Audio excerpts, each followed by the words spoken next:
านผู้ฟังกำลังให้เกียรติรับฟังสถานีวิทยุเจียงใหม่มหานคร FM 107.25 เมกะเฮิรตซ์อันดับต่อจากนี้ไปเจิญอู้จ๋ากำเมืองกับดีเจคำเพชรเจ้า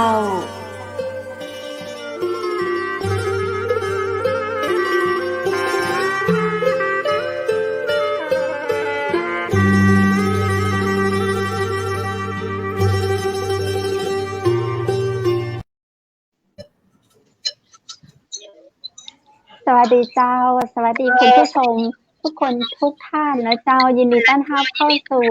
รายการอู้จากการเมืองทางสถานีวิทยุเชียงใหม่มหานครเช่นเคยนะเจ้าคุณผู้ชมป้ากันเวลาดี2 ทุ่มนะเจ้ามาเกิน3 ทุ่มที่เราจะมาอู้จากการเมืองโดยกันทุกวันจันทร์วันอังคารวันพุธและวันพฤหัสบดีนะเจ้า1 สัปดาห์เราจะมาปากันอยู่4 วันนะเจ้าเราจะมาได้ปากันคือเราจะหยุดวันศุกร์วันเสาร์และวันอาทิตย์นะเจ้า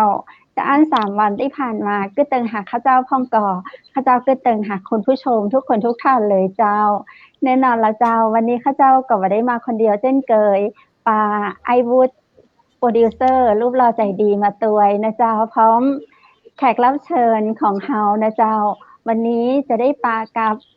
คนเมืองคนดอยข้าเจ้าไม่แน่ใจว่าเปิ้นเป็นคนเมืองหรือว่าชนเผ่าระดับไหนนะเจ้าเดี๋ยวเชิญปะกับเปิ้นเลยกันละกันคุณสตีฟหรือว่านายพานุวัฒน์คงมีความดีอดีตนักการเมืองท้องถิ่นและเป็นเกษตรกรตัวอย่างที่ดีในซึ่งเชียงใหม่ซึ่งแม่ฮ่องสอนก็เดี๋ยวได้อู้จากับเปิ้น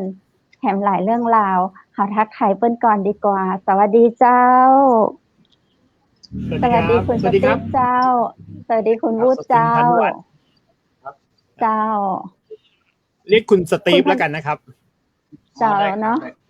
ชื่อเล่นเท่มากเลยคุณสตีฟคุณสตีฟก่อนเข้าสู่รายการขออนุญาตถามสตีฟนี่แปลว่าอย่างนะเจ้าเป็นภาษาอย่างนะเจ้านะครับเนาะเป็นชื่อแปลว่าเข้มแข็งเปรียบเหมือนเขาเรียกว่าแข็งเหมือนดังหินผาอะไรอย่างเงี้ยประมาณเนี้ยครับอ๋อเจ้าเหมาะสมกับตัวคุณสตีฟเลยเนาะชอบนามสกุลแฮมเจ้านามสกุลคง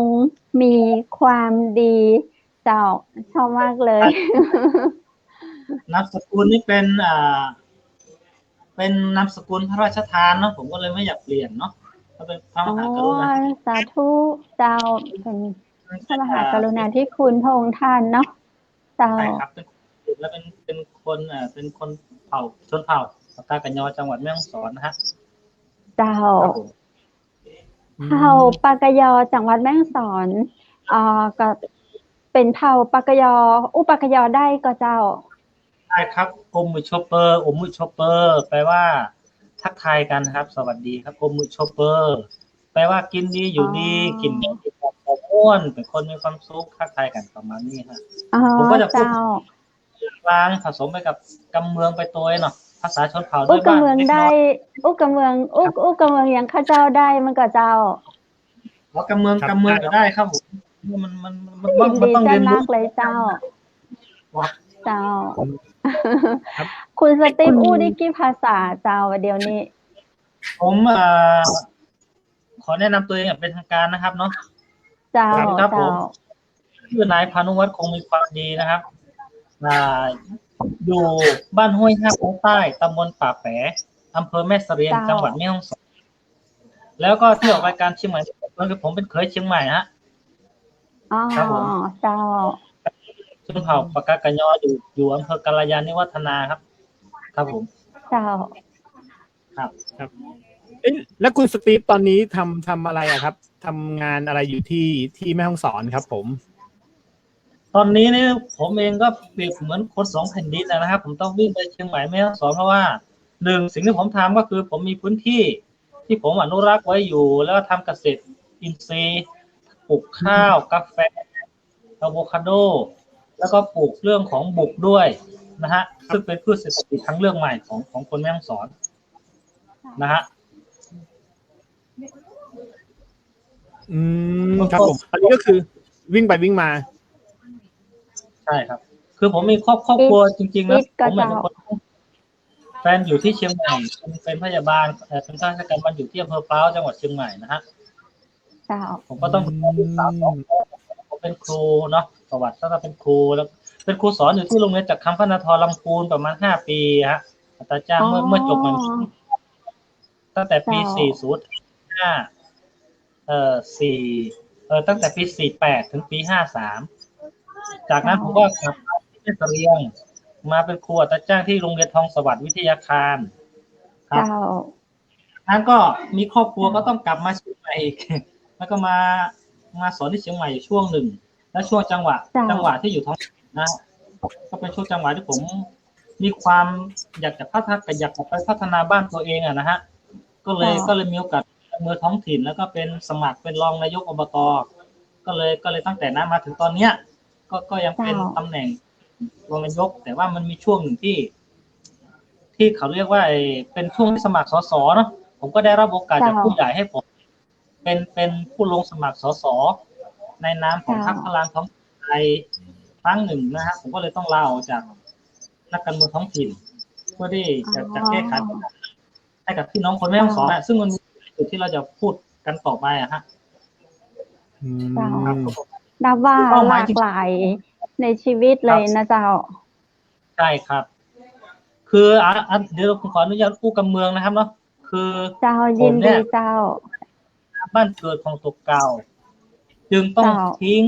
ทุกอย่างนะฮะเพื่อที่จะพลิกไปที่บ้านเฮาอะครับทำให้บ้านได้เห็นได้ดูแล้วก็ได้สัมผัสนะว่าเฮาเป็นคนที่มีความรู้พลิกไปพัฒนาบ้านเกิดตัวฮะ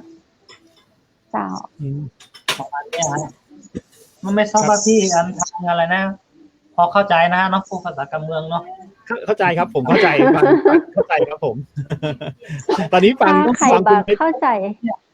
เจ้าเป็นรายการทุกวันตอนนี้เข้าใจภาษาการเมืองแล้วพิมพ์เข้ามาก็ได้เนาะแล้วก็เดี๋ยวจะแปลให้เจ้าฟังแล้วคุณสตีฟทำมาหลายอย่างตึงมวนที่คุณสตีฟทำมานี่ภูมิใจอันไหนมากที่สุดเจ้าสิ่งที่ผมภูมิใจมากที่สุดก็คือ1ผมเป็นครูเนาะช่วงนั้นผมเป็นครูคือเป้าหมายตั้งแต่เด็กก็คือเป็นครูอยากพลิกไปสอนละอ่อนบนดอยเด็กด้อยโอกาสแต่ก็หาโอกาสนั้นผมให้ป้าก็ได้ส่วนมากจะได้อยู่แต่ในเมืองโรงเรียนใหญ่ๆแต่ว่าโอกาสหน้าผมอยากจะไปอยู่ฮะเร็วๆนี้ครับจะกลับไปอยู่ครับแต่ว่ามีพี่น้องหลายคนที่เป็นครูสอนบนดอยนะแต่ผมไม่สอนที่ทองสว่างก็เป็นโรงเรียนประจำจังหวัดประจำอำเภอเองเนาะก็อยู่ในเมืองเคยสอนที่ลำพูนก็เป็นโรงเรียนประจำจังหวัดก็อยู่ในเมืองแต่ว่าผมจริงๆแล้วเป็นคนพื้นเพคนบนดอยจริงๆเลยสมัยเป็นเด็กก็รองเท้าก็ไม่มีใส่รองเท้าขาดกางเกงก็ไม่มีใส่เงี้ยใส่แต่กางเกงนักเรียนแบบเก่าๆของรุ่นพี่มีคนบริจาคมากแต่ก็สิ่งที่ภูมิใจหลายอย่างก็คือล่าสุดเนี่ยผมก็ได้ดีลกับเรื่องโครงการของกรุงเทพที่มีพวกดาราเป็นเอมมี่มาบริจาคของให้เด็กๆอะไรผมก็มีความภูมิใจอยู่หลายเรื่องแต่ในความภูมิใจนั้นมันก็มีอุปสรรคหลายอย่างแต่เราก็ต้องยอมรับได้ครับการดีลงานไม่มีต้นทุนอะไรฮะครับคุณสตีฟเป็นตอนนี้ก็คือยังทำเกษตรกรด้วยใช่ไหมครับที่เชียงใหม่ป่ะครับที่เชียงใหม่ที่ผมทำเกษตรกรผมทำฟาร์มเลี้ยงไส้เดือนที่อำเภอพร้าวฮะแล้วก็ที่บ้านสอนให้ผมทำนาปลูกอะโวคาโดแล้วก็กาแฟ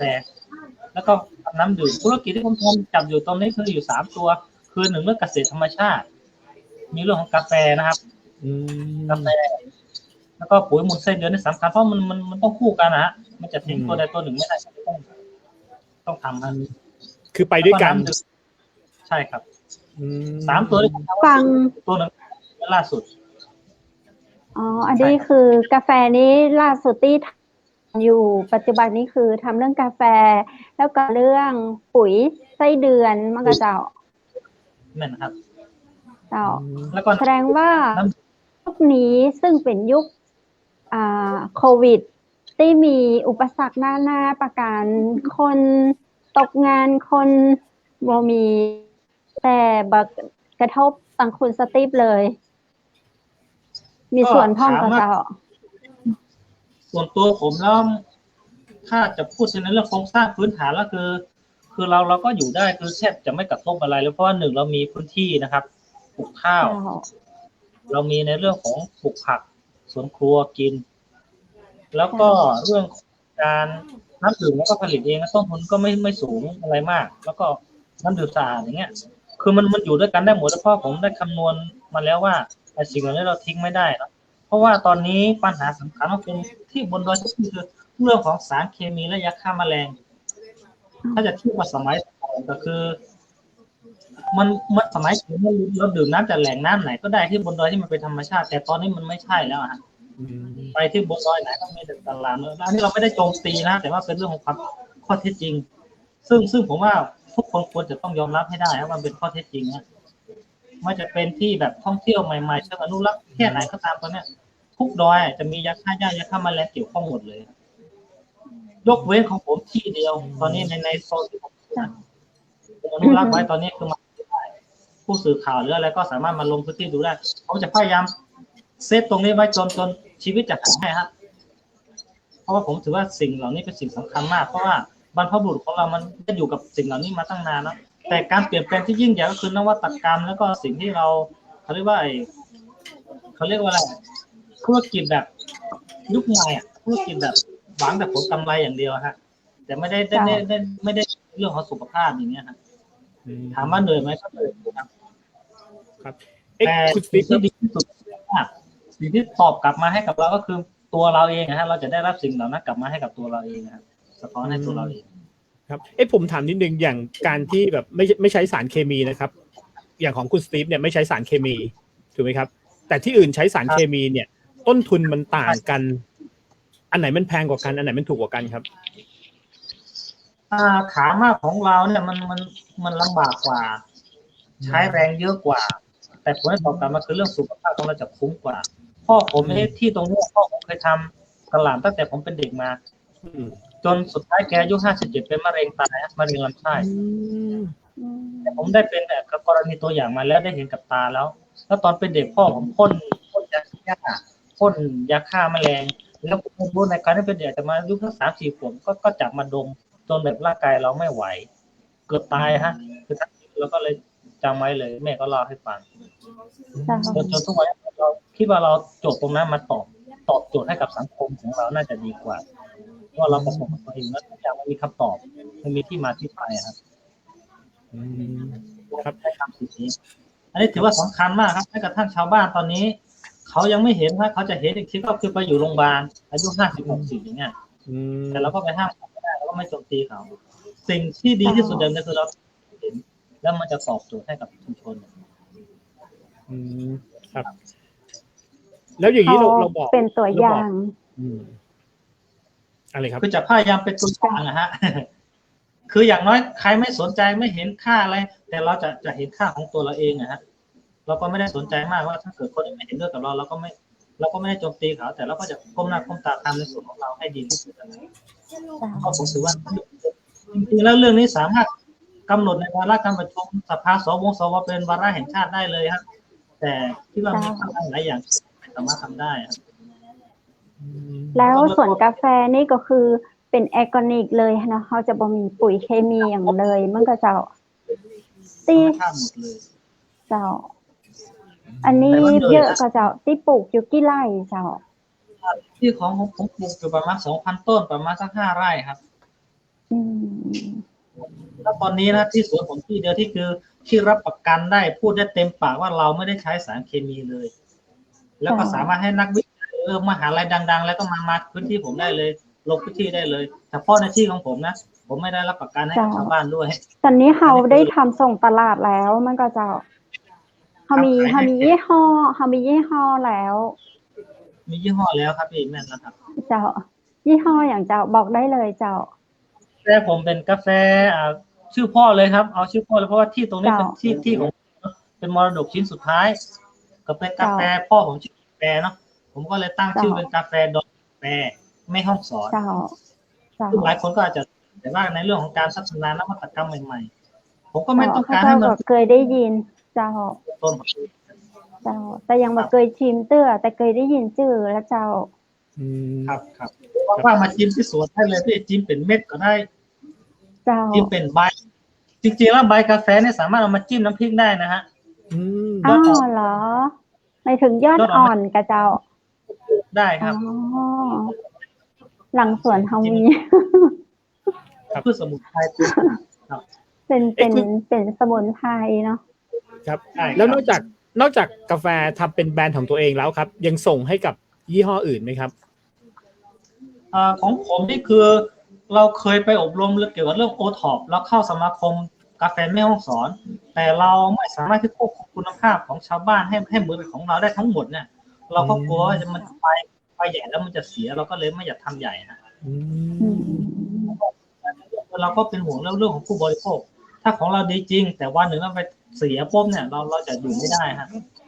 มันเสียเครดิตหลายๆอย่างเราก็เลยทำในส่วนของเราพอที่จะขายได้ให้กับคนที่เขาต้องการแบบนี้จริงๆฮะก็อาจจะมีไม่มากแต่ว่ามูลค่าทางใจสูงฮะ เจ้า เดี๋ยวถ้าโควิดลาจากประเทศไทยไปเนาะมีนักท่องเที่ยวอย่างมากขึ้นเดี๋ยวข้าเจ้าก็จะเปิดร้านกาแฟที่โรงแรมเพิ่ม ถ้าจะได้ใช้บริการตังกาแฟหน่อแปรนี่มันก็เจ้า แฟนแม่ห้องสอนก็ยินดีเลยครับเพราะว่าเรานี่มีเป้าหมายเรื่องของถ้าผมทำได้นะมีต้นทุนที่ดีนะผมอยากจะทำทุกอย่างให้เป็นผลด้วยซ้ำไปฮะคือ 10% คืนให้กับสังคม เจ้า ครับเพราะว่า ถ้าเขามีโอกาสเนาะคุณวุฒิเนาะเขาจะไปสวนกาแฟเปิ้ลเขาจะไปลุยสวนกาแฟ เจ้า ใช่ครับดีครับคุณสตีฟมีลูกน้องทีมงานอะไรเยอะไหมครับ บางอาหารบ่มอาหารคาบเนาะ อืม มันต้องไปลุยภาพ ส่วน แปล มากทุกอย่างที่ผมจะเรียนรู้จากออกแบบสวนวางแผนเรื่องระบบน้ำการทำนาแบบอินทรีย์คือมันต้องเรียนรู้แล้วก็มีเครื่องมือวัดดินโน่นนี่นั่นแล้วก็ทำปุ๋ยจากใบไม้จากต้นไม้ถามว่าบางทีกับจำเป็นต้องเผามันก็ต้องเผาฮะเผาในลักษณะที่เราคุมได้นะฮะคือหมายความว่าการเผาไม่ใช่ไม่ดีเราก็เผาในส่วนควบคุมได้ เพราะว่าการเผาบางทีเรื่องของนักวิทยาศาสตร์เนี่ยคือคำว่าปุ๋ยมันจะมี3ตัวนะผมก็เรียนรู้มาพอสมควรไนโตรเจนฟอสฟอรัสโพแทสเซียมคือการเผาแล้วมันจะเกิดโพแทสเซียมที่เข้าแล้วก็พวกถ่านดำๆเนี่ยจริงๆแล้วจริงๆพวกเนี้ยถ้าทางวิทยาศาสตร์แล้วเนี่ยอันนี้ใครจะเถียงก็เถียงผมว่านะ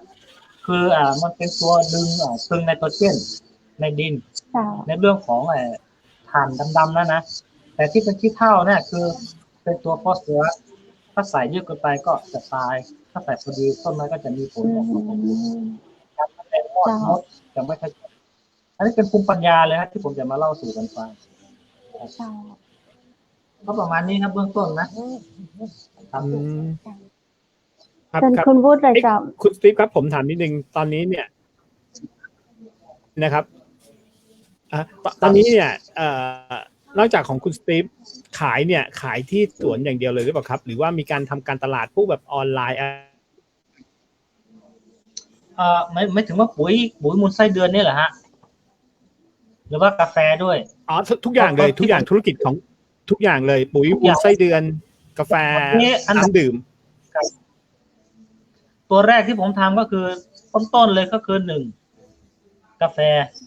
อันนี้ผมขายทั้งออนไลน์แล้วก็ส่งขายตามร้านแล้วก็ให้กับลูกค้าส่วนในเรื่องของปุ๋ยมูลไส้เดือนนี่มีเจ้าประจำมารับซื้อเนาะเพราะว่าเจ้าประจำนี่เขาทำสวนกาแฟเหมือนกันอยู่ที่จังหวัดเชียงรายแล้วเป็นคนต่างชาติเนาะซึ่งเขาจะเน้นมากพวกฝรั่งอันนี้ผมทำให้เขามีที่ปลูกกาแฟ80 ไร่ผมก็ทำส่งประจำให้เขาแล้วก็ขายข้างนอกด้วยฮะส่งที่คำเที่ยงบ้างแล้วก็สันทรายแม่โจ้ก็ตามร้านเล็กๆแล้วก็ส่งตามที่เราสามารถที่จะโคได้สำหรับร้านค้าที่เขาโอเคกับเราคุยกันได้ฮะบางทีเรื่องราคาก็ไม่ได้ซีเรียสอะไรมากแต่ว่าเราอยากจะส่งเสริมปุ๋ยนี่คือปุ๋ยไส้เดือนหรือว่าปุ๋ยมูลไส้เดือนเจ้าปุ๋ยมูลไส้เดือนครับคุณสตีฟเจ้าขอชัดๆกั้งเจ้าปุ๋ยไส้เดือนหรือว่าปุ๋ยมูลไส้เดือนเจ้าปุ๋ยมูลไส้เดือนครับค คือเราเอามูลไส้เดือนน่ะมาเป็นปุ๋ย ปุ๋ยมูลเนาะเป็นปุ๋ยมูลเป็นมูลของไส้เดือนเจ้ามาได้ตัวมันนี่เนาะมูลเนาะมูลไส้เดือนเจ้าถ้าเกิดไปกินนะแต่ผมไม่ได้ขายตัวฮะขายมูลไส้เดือนอย่างเดียวฮะเจ้าชัดเจนแล้วนะฮะเนาะปุ๋ยมูลไส้เดือนดอยหมอแปรครับคือทุกอย่างจะเป็นแปลงของดอยหมอแปรหมดเลยฮะ3ตัวนี้ฮะน้ำดื่มดอยหมอแปรฮะเราจะเอาแค่แปลงหมอแปรคือชื่อของคุณพ่อเนาะเจ้าหมอแปรหมอแปรเจ้ามันเป็นกรณีตัวอย่างว่าพ่อเอาใช้เคมียาฆ่าแมลงจนแบบเป็นโรคมะเร็งระยะสุดท้ายแล้วตายต้องกันแล้วตัวนี้เป็นกรณีมาทำทุกอย่างมาแทนพ่อครับพ่อได้ทำตรงนี้เนาะความรู้โดยเขาว่ามาได้เนาะก็เลยว่าตอบโจทย์ให้กับชีวิตเราดีกว่าอย่างนะครับคนรุ่นใหม่ยังคุณสตีฟนี่ยังน้อยที่จะเข้าใจก็ยังเห็นมีเจ้าบ้านเจ้าดอยเนาะก็ยังใช้ปุ๋ยเคมีกันจำนวนมากอยู่บ้านผมก็เพียบเลยครับตัวแทนล้นหมดแล้วเขาเคยเข้าไปคุยไปแนะนำไปสอนไปอย่างเปิ้นก็จะหรือว่าเปิ้นบอกฟังเด็กรุ่นใหม่บางคนก็เข้าใจแต่เจ้าบ้านบางคนเขาเข้าใจเขาอาจจะเข้าใจแต่เขาทำเขาเอาเงินไปที่ตั้งเนาะว่าเขาจะต้องได้เงินไวๆอย่างเขาเลยตอบโจทย์ชีวิตน้องเขาบอกเป็นอย่างเพราะหนึ่งเขาจะหูคนเดียวครับว่าสุดท้ายแล้วเป็นจะได้ครับคุณสตีฟครับอย่างนี้คุณสตีฟมีแนวความคิดยังไงที่แบบว่าอยากให้อย่างเงี้ยเด็กรุ่นใหม่เนี่ยไม่จำเป็นที่ต้องเข้ามาทำงานในกรุงเทพไม่จำเป็นที่ต้องไปอยู่ที่หัวเมืองใหญ่ๆเลยอย่างเงี้ยให้แบบมาช่วยพัฒนาพื้นที่เอาอย่างเงี้ยเรื่องของเศรษฐกิจชุมชนอย่างเงี้ยคุณสตีฟมีแนวความคิดตรงนี้ยังไงครับตรงนี้นี่ของผมมีอยู่ด้วยกันอยู่ที่ผมได้คิดไว้นะฮะที่ว่าจะมาแบ่งปันคือเรื่องที่หนึ่งก็คือส่งเสริมให้เกษตรกรเนาะนำสิ่งที่มีอยู่ในชุมชนเนี่ยสร้างมูลค่าบอกว่าจะเป็นสินค้าอุปโภคบริโภคในชุมชนที่ดีอยู่แล้วเนี่ยคือโดยดั้งเดิมแล้วชุมชนมันสินค้าเกษตรทุกอย่างมันดีอยู่แล้วเป็นธรรมชาติอยู่แล้วสร้างมูลค่าเพิ่มให้มันดีขึ้นแล้วก็ในเรื่องของหน่วยงานภาครัฐหรือที่มีส่วนเกี่ยวข้องคือเรื่องของการรองรับการตลาดและราคาที่เป็นธรรมอันนี้คือข้อที่หนึ่งนะฮะในข้อที่สองก็คือในเรื่องของการส่งเสริมการแสดงออกซึ่งวัฒนธรรมที่ดีงามของชุมชนที่เขามีแต่ละที่ทั่วประเทศไทยอยู่แล้วนะบอกว่าจะเป็นภาคเหนือกลางใต้อีสานเนาะคือทุกชุมชนจะมีวัฒนธรรมของเพื่อนอยู่แล้วนะครับก็เพื่ออย่าเอาสิ่งเหล่านี้แสดงออกซึ่งชุมชนที่เป็นจุดแข็งของชุมชนแล้วก็ในเรื่องของการเข้าถึงแหล่งเงินทุนดอกเบี้ยต่ำของเกษตรกรเนี่ยจากทางต่างๆเนี่ยเพื่อเปิดโอกาสให้ชาวบ้านที่เขามีความคิดเขาสามารถที่จะทำได้เนี่ยเปิดโอกาสให้เขานะฮะอันนี้คือเพื่อเพิ่มเขาเรียกเพิ่มในเรื่องของการกระตุ้นเศรษฐกิจฐานรากเนาะการกระจายในเรื่องของการกระจายในเรื่องของสินค้าชุมชนการทำเศรษฐกิจฐานรากให้มันเข้มแข็งนะครับข้อที่สองนะครับต่อไปในข้อที่สามที่จะส่งเสริมในเรื่องของที่ดีอยู่แล้วที่ชุมชนเนี่ยเพื่อที่ยุคโควิดเนี่ยเราเห็นชัดเจนเลยนะครับว่าทุกคนจะต้องกลับมาบ้านแล้วกลับมาบ้านแล้วจะทำอะไรแล้วมันอยากที่มีหนี้มีสินแล้วจะทำอะไรและเพื่อให้ได้เงินส่วนก็ได้เงินส่วนที่สองก็คือสำคัญที่สุดคือปัจจัยสี่ครับคืออย่างบ้านเฮาเนี่ยที่ปิ๊กมาน่ะผมเห็นเยาวชนหลายคนปิ๊กมาคือผมมีเงินเก็บแต่ปิ๊กมาบ้านยังได้กินข้าวอันนี้สำคัญที่สุดคือบ้านเรายังมีข้าวให้กินอย่างนี้ครับสำคัญมากเพราะฉะนั้นคำว่าเกษตรกรกับชาวนาเนี่ยมีความสำคัญมากเลยเพราะยังไงเราก็ต้องกินข้าวไม่มีกลับแล้วก็ยังอยู่ได้ก็อยู่บนดอยนะฮะอันนี้คือในเรื่องของเป็นประชาคมโลกเลยสัญญาณเราไม่ค่อยดีคุณปัญญาท้องถิ่นที่โดดเด่นของชุมชนเนี่ยให้ออกสู่สายตาประชาคมโลกเขาจะทำจะได้ฮะหมายความว่าผู้นำชุมชนแล้วก็ภาครัฐทุกภาคส่วนที่มีส่วนเกี่ยวข้องเนี่ยจะต้องมาทำงานด้วยกันนะฮะสำคัญมากตรงนี้สำคัญเหมือนจะว่ากำนันผู้ใหญ่บ้านทำอย่างอบตทำอย่างเจ้าบ้านทำอย่างเนี้ยมันจะได้ให้ภูมิปัญญาท้องถิ่นที่โดดเด่นของชุมชนออกมาได้เลยเพราะว่าต่างคนต่างไปเพราะฉะนั้นมันจะต้องมีการเรียกว่ารวมกันเนาะทำตรงนี้ให้ได้ถ้าทำได้เมื่อไหร่แล้วมันจะเด่น อย่างญี่ปุ่นเขาทำได้เพราะว่าอะไรหนึ่งสายการผลิตก็จะผลิตให้มีคุณภาพอย่างเดียวสายการตลาดก็จะส่งเสริมการตลาดอย่างเดียวสายเขาจะแบ่งอย่างนี้เลยฮะเขาถึงโดดเด่นได้แต่ของเรานั้นมันข้อเสียคือครบวงจรทุกอย่างทำเองหมดสุดท้ายแล้วมันทำคนเดียวไม่ได้นะอันนี้สำคัญนะสุดท้ายแล้วมันทำคนเดียวไม่ได้ของคนที่ผลิตที่มีคุณภาพการตลาดอย่างเงี้ยประมาณนี้ครับมาสู่ข้อที่3นะฮะต่อไปข้อที่4นี้อันนี้จุดที่ชัดเจนที่สุดที่ทั่วโลกยอมรับเลยในเรื่องของการนำหลักปรัชญาของเศรษฐกิจพอเพียงมาใช้ให้มาประยุกต์ใช้ให้สอดคล้องกับวัฒนธรรมในท้องถิ่นนั้นๆให้เกิดผลสำเร็จให้มากที่สุดโดยเฉพาะเรื่องอาหารการกินเราจะได้ยินนิยามคำว่าอะไรนะครัวไทยไปครัวโลกอะไรทั้งหลายแหล่เนี่ยมันสร้างไม่ได้เพราะอะไรเพราะหนึ่งมันมีสารเคมีส่งออกพวกพลาสติกกับไม่กระทั่งกาแฟก็มีหลายกรณีแต่เราจะไม่อ้างอิงว่าเป็นบริษัทไหนอะไรยังไงฮะแต่เราก็เป็นเบื้องต้นอันนี้มีมายักษ์ใหญ่มาเจอมาแล้วแม้กระทั่งโครงการต่างๆที่เขาส่งเสริมคนจีนนะส่งไปป้อมแบบตรวจสารเคมีไม่ผ่านอย่างเงี้ยน้ำตกค้างไม่ผ่านก็ต้องตีกลับมาสุดท้ายก็กลับไปอยู่ในเรื่องของอะไรครับในเรื่องของเกษตรธรรมชาติวิถีชุมชนวิถีชาวดอยหลักประหยัดเศรษฐกิจพอเพียงเรื่องซีฟู้ดเนาะซีฟู้ดคืออาหารที่ปลอดภัยอย่างเงี้ยสุดท้ายนะฮะข้อที่5นะครับข้อที่5ก็จะเป็นเรื่องการสร้างรายได้ลดหนี้เพิ่มรายได้ให้ชุมชน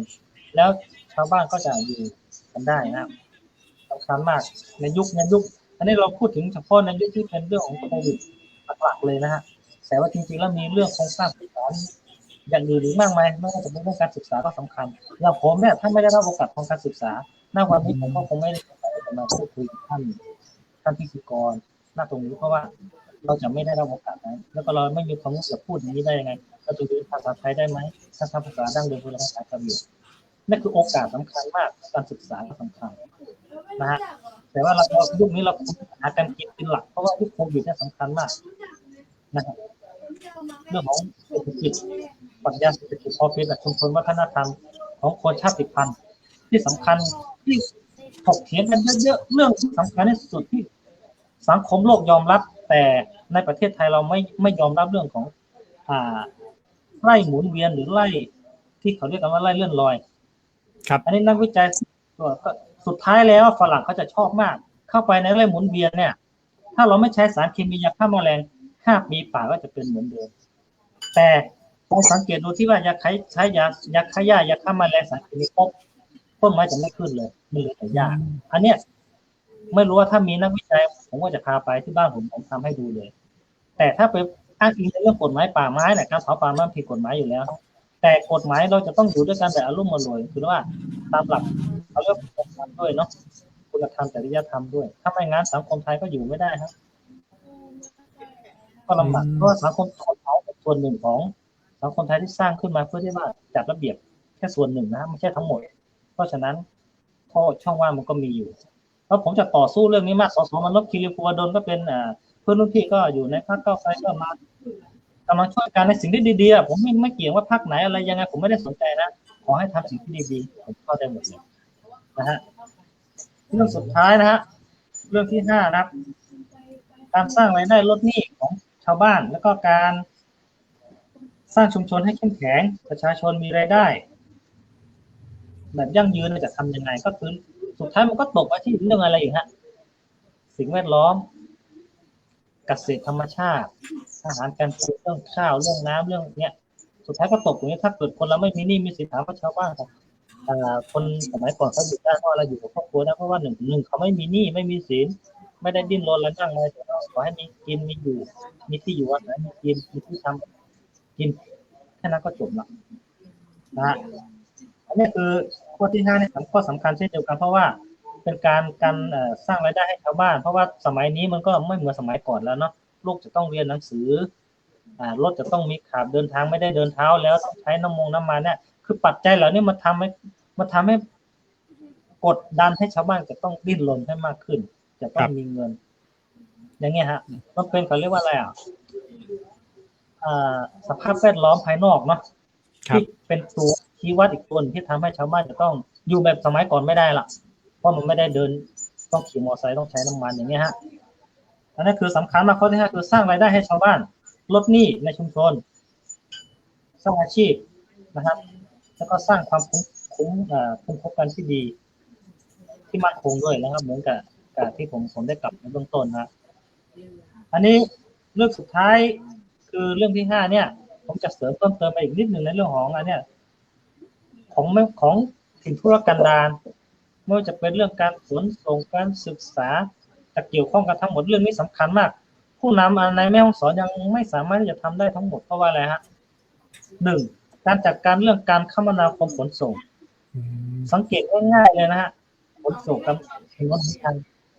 ถนนจังหวัดแม่ฮ่องสอนจะสำคัญที่สุดถ้าถนนดีทุกอย่างจะดีตามมานะฮะอันนี้สำคัญมากขับรถกลับมาจากเชียงใหม่ทีนึงเลยจากฮอดไปขึ้นโดยเจอรถพ่วงต้องรอกันเป็นชั่วโมงเพราะมันแซงไม่ได้แซงแล้วถ้าเสี่ยงเพราะฉะนั้นเรื่องพวกนี้ผมกำลังจะเสนอกรรมาธิการว่าทำยังไงก็ได้ให้หัวเมืองจังหวัดแม่ฮ่องสอนอำเภอปลายจังหวัดแม่ฮ่องสอนและอำเภอแม่เสรียงเนี่ยให้ถนน4 เลนเข้ามาให้ถึงก่อน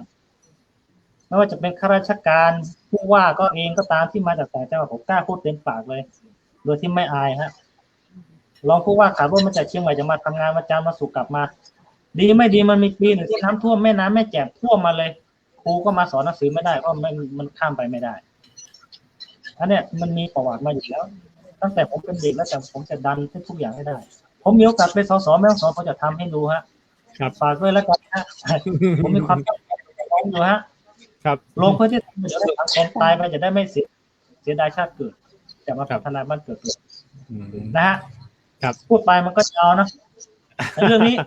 น่าสนใจครับการขนส่งสินค้าเกษตรคมนาคมที่สำคัญมากเลยฮะไม่มีไฟฟ้ายังอยู่ได้นะฮะแต่คมนาคมเนี่ยเจ็บไข้ได้ป่วยมันมาไม่ได้ส่งตายครับมันหมายถึงชีวิตคนนะสินค้าเกษตรบรรทุกมาเต็มลำเกิดเสี่ยงลดความเสียหายหลายอย่างเลยฮะทั้งชีวิตทั้งทรัพย์สินแล้วก็เรื่องของคู่ค้าอันนี้สำคัญมากผมก็ถ้ามีโอกาสผมก็จะคุยกับผู้ใหญ่หลายๆท่านให้ทำให้ได้ฮะแต่ตอนนี้ผมยังไม่มีโอกาสนะแล้วก็ลดการคมนาคมขนส่งที่ดีถนนหนทางที่ดี1มันจะลดต้นทุนลดเวลาลดทุกอย่างแล้วไปเพิ่มกำลังให้กับลูกค้าสำคัญมากนะฮะอันนี้เรื่องสุดท้ายเนี่ยผมก็จะกลับมาเรื่องสุดท้ายกับเรื่องต้นน่ะคือเรื่องอาหารการกินแล้วเรื่องคมนาคมขนส่งถนนน่ะ2 เรื่องนั้นคือประเด็นหลักเลยนะฮะก็จะเป็นประเด็นหลักเลยในวันนี้นะครับผมโอ้โหฟังคุณสตีฟแล้วก็ฮึกเหิมนะครับฟังคุณสตีฟแล้วก็แบบว่าแหมพอฟังแล้วก็แบบว่าถ้าเกิดทุกคนคิดอย่างเงี้ยผมว่าก็ดีนะคืออย่างที่บอกว่าตอนนี้เนี่ยถ้าไม่มีเรื่องของสารเคมีเลยผมว่ามันน่าสนใจมากนะครับก็เป็นกำลังใจให้คุณสตีฟแบบถ้าพยายามบอกหลายๆคนเพื่อนร่วมอาชีพหลายๆคนว่าอย่าใช้สารเคมีเลยอย่างเงี้ยครับเพราะตอนนี้โรคมะเร็งเนี่ยน่าจะประมาณเป็นโรคต้นๆของเมืองไทยแล้วนะครับซึ่งสำคัญมากนะครับถ้าเกิดเราพยายามแบบหลีกเลี่ยงสารเคมีอะไรพวกนี้ไปได้เนี่ยผมว่าคนเราจะเสียชีวิตจากมะเร็งน้อยลงเนาะไปเปลี่ยนความคิดไปเปลี่ยนแนวคิดเปิ้ลยากหน่อยเจ้าก็เคยใช้สารเคมีแล้วแบบได้ผลลัพธ์ดีได้กำไรดีก็เลยไว้ก่อน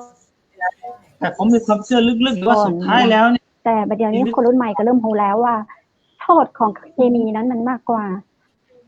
ปุ๋ยธรรมชาติเนาะครับครับได้ครับได้มีคุณผู้ชมทางบ้านฝากชมมานะเจ้าว่าแนวคิดดีกำกึดก็ดีเจ้าคือผมเนี่ยคิดดีทำไปเพื่อแต่ตอนนี้ผมต้องการหาแนวร่วมเพื่อที่จะสร้างพื้นแผ่นดินไทยให้เป็นปลอดสารเคมีโดยที่เราไม่ได้หวังอะไรมากมายคือว่าเป็นการกุศลก็ยังทำได้ถ้ามีคนสนับสนุนทำการกุศลผมจะได้จะถ่ายทอดความรู้สิ่งที่ผมมีเนี่ยแบ่งปันให้กับทุกคนทั่วประเทศไทยทั่วโลกได้เลยอันนี้ผมบอกกักเลยไม่ว่าคำว่าปุ๋ยมูลไส้เดือนนั้นเป็นแค่ทางเลือกไม่ได้ถามว่าชาวบ้านถ้าเกิดเขามาทำปุ๋ยมูลไส้เดือนได้ก็ ใบไม้ที่เขามีอยู่แล้วนะมันดีอยู่แล้วในป่าเขาก็สามารถจะสอนเขาได้ไม่จำเป็นต้องใช้มูลไส้เดือนก็ได้แต่มูลไส้เดือนมันตอบโจทย์ได้ไวกว่าเป็นนวัตกรรมใหม่เลยแค่นั้นเองเหมือนไรเพราะว่าพื้นแผ่นดินเรามันถูกทำลายมันเยอะเกินไปเกินที่จะเยียวยาได้ด้วยแบบสิ่งทรัพยากรธรรมชาติที่เขามีอยู่แล้วมันก็เลยจำเป็นต้องเลี้ยงไส้เดือนทดแทนซึ่งมันจะใช้เวลาที่เร็วกว่าไวกว่าต้านมาได้ครับเจ้าการเลี้ยงไส้เดือนนี้ยากก็เจ้าถามว่ายากกว่ามันก็ไม่ยากครับเราก็ใช้เบดดิ้งอย่างผมไม่ใช้ขี้ม้าน่ะขี้ม้าก็ไปซื้อราคาที่ถูกจากค่ายทหารเชียงใหม่เนาะเพิ่นก็มีของเพิ่นอยู่แล้วเขาขายในราคาที่ถูกแล้วก็สามารถไปจำหน่ายให้เกษตรกรในราคาที่ถูกได้ขายเล็กให้เลี้ยงแต่ทำเองมาหาผมได้ผมแบ่งปันให้ฟรี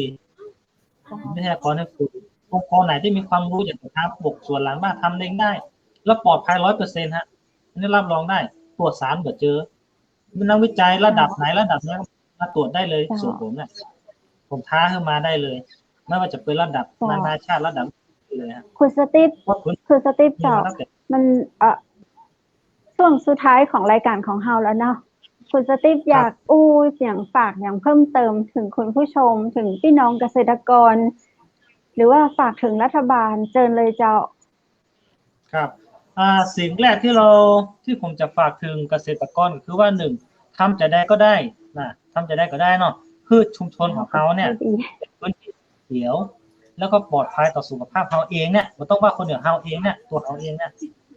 ก่อนที่เราจะขายให้คนอื่นเขาเองปลอดภัยก่อนทำได้ก่อนแล้วไปขายให้คนอื่นในสิ่งที่เขามีคุณสตีฟฝากเบอร์โทรศัพท์ไว้ได้เลยเจ้าถ้ามีคนเปิดสนใจอยากติดต่อคุณสตีฟเจ้าเบอร์โทรคุณสตีฟนี่เบอร์อย่างเจ้า084ครับขึ้น483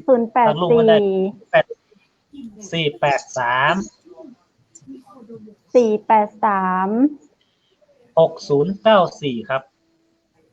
6094ทวนแหมก้ำเหรอเจ้า084นะครับ483เจ้า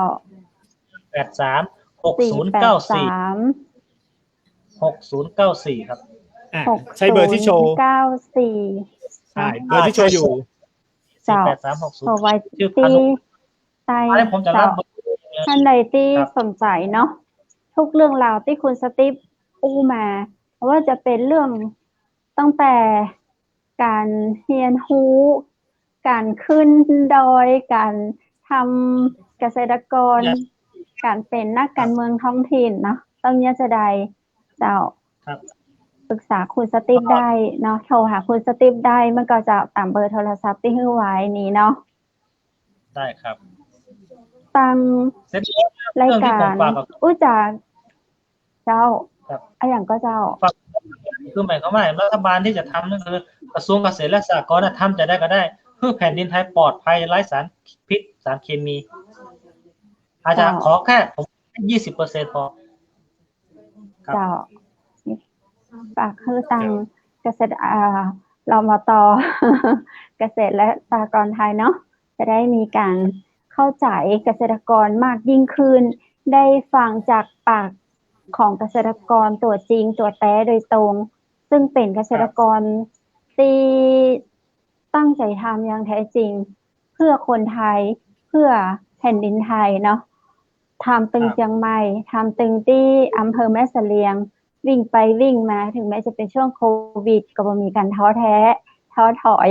ทำก็วันเมื่อเจ้าตึงวันนี้ก็ตึงทำอยู่เนาะทำอยู่เครื่องดื่มน้ำดื่มก็ทำเนาะยี่ห้อก็จะใช้ยี่ห้อเดียวก็คือเป็นชื่อของคุณพ่อเนาแปรเนาะเจ้าติดต่อได้ตามเบอร์โทรศัพท์เจ้าน้ำดื่มเนี่ยผมก็ไปบริจาคคือผมแนวคิดทุกอย่างคือสุดท้ายแล้วก็จะเป็นแนวเรื่องการครับถ้าเราพอแล้วทุกอย่างเราก็จะแบ่งปันฮะจะได้แบ่งปันในสิ่งส่วนหนึ่งฮะทุกอย่างที่ผมทำคือสุดท้ายน้ำใจยิ่งใหญ่เจ้าครับเจ้า ขอร่วมสนับสนุนเป็นอันอย่างก็ลูกน้องตัวจะคุณสตีฟไปตังใดก็ถ้าอันอย่างตี้ตังเชียงใหม่มหานครเนาะช่วยได้ร่วมได้ก็ยินดีจัดนักเลยเจ้าฟังมานี่เนาะเราจะปากันไปลุยสวนเปิ้ลท่องเนาะคุณวุฒิเนาะครับเดี๋ยววันนี้ก็ถึงช่วงสุดท้ายของรายการแล้วตัวเจ้าครับใช่ครับโควิดเขาจะไปเนาะหมดโควิดขอไปเยี่ยมเยือนสักทีหนึ่งนะครับผมได้ครับยินดีครับผมจะธรรมชาติที่สุดอะฮะตื่นเช้ามาได้ยินเสียงไก่ป่านกร้องเสียงเขียดเสียงกบเนี่ยอยู่ในป่าเลยแล้วส่วนผมบอกมีไฟฟ้าแล้วผมบอกเพื่อที่จะเอาไฟฟ้าครับเอาแต่โซลาร์เซลล์มาพอละครับฮะเดี๋ยวได้ไปเยี่ยมชมกันนะครับผมโอเคงานไปแอลหาแล้วเจ้าเรื่องสุดท้ายของรายการแล้วเจ้าคุณผู้ชมจะได้ต้องฝากขอบคุณคุณสตีฟเจนักนะเจ้าวันนี้ได้โอกาสดีมาอู้จ๋ามาเล่าสู่เรื่องราวดีๆเนาะคือคุณผู้ชมได้ติดตามชมตังเชียงใหม่มหานครในวันจันทร์ที่14เดือนมิถุนายน2564ค่ำนี้ข้าเจ้าดีเจคำเพชรและไอวูดรวมถึงคุณสตีฟก็คงจะต้องลาคุณผู้ชมในเวลาตะอีนะเจ้าอยากอู้จ๋ากันต่อแต่เวลาหมดละเจ้าพรุ่งนี้เราจะมาปะกันแหมใหม่กับรายการอู้จ๋ากับเมืองตังสถานีวิทยุเชียงใหม่มหานคร FM 107.25 อำเภอเมืองจังหวัดเชียงใหม่วันนี้ขอบคุณคุณสตีฟแขกรับเชิญที่เอาเรื่องราวสาระดีๆมาเพื่อเราได้ฟังขอบคุณสปอนเซอร์ใจดีนะเจ้าร้านครัวปิ่นโตเชียงใหม่สั่งอาหารได้นะเจ้าเมื่อเช้าเมื่อตอนเมื่อแรงก็โทรสั่งได้ที่เบอร์โทรศัพท์0818843354ขอบคุณคุณผู้ชมเจ้านักนะเจ้าพรุ่งนี้ปีกันฟ้ากันแหมใหม่พร้อมแขกรับเชิญที่จะนำสาระดีๆบอกได้เลยว่าจะบ่มีรูปแบบซ้ำคนเดิมเตื้อเนาะในช่วงนี้เขาจะมีหลากหลายรูปแบบคุณวุฒิมีอย่างเพิ่มเติมกับเจ้าก็โอเคครับผมก็เดี๋ยวไว้เราเจอกันที่เชียงใหม่นะครับทั้งคุณสตีฟด้วยทั้งดีเจคำเพชรด้วยเนาะครับผมครับยินดีจังนะครับผมขอบคุณยินดีต้อนรับท่านนะครับวันนี้เราคุณผู้ชมครับได้ขอบคุณครับยินดีเจ้านะเจ้าวันนี้เราลาคุณผู้ชมที่นี่เลยนะเจ้าสวัสดีเจ้า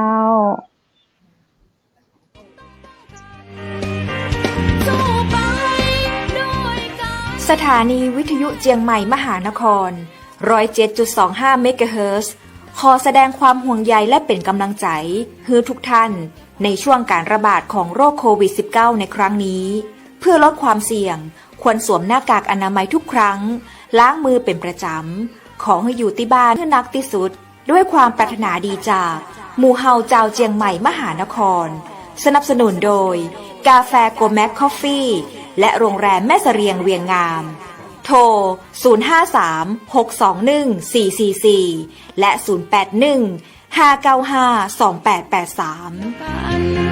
เราจะฝ่าฟัน